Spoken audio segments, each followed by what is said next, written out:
Welcome to Vamsi TV. Tollywood movie lovers ఆసక్తిగా ఎదురుచూస్తున్న చిత్రాల్లో ఒకటి డబుల్ ఇస్మార్ట్. పూరి జగన్నాథ్ దర్శకత్వం వహిస్తున్నాడు.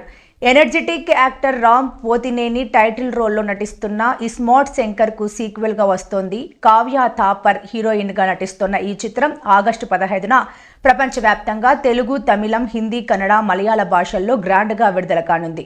పాన్ ఇండియా స్థాయిలో ప్రమోషన్స్ ప్లాన్ చేస్తోంది పూరి టీం. తాజా టాక్ ప్రకారం బాలీవుడ్ లో డబుల్ ఇస్మార్ట్ ప్రమోషన్స్ కు రెడీ అవుతున్నారని, ముంబైలో ఓ భారీ ఈవెంట్ ను నిర్వహించేందుకు రెడీ అవుతుండగా చిత్ర యూనిట్ ఇందులో పాల్గొనబోతుందని B town circle talk. ISmart Shankar ను స్పీకర్ అదిరిపోయే మ్యూజిక్, బ్యాక్గ్రౌండ్ స్కోర్ అందించిన మెలోడీ బ్రహ్మ మణిశర్మ మరోసారి వర్క్ చేస్తుండడం అంచనాలు భారీగానే ఉన్నాయి.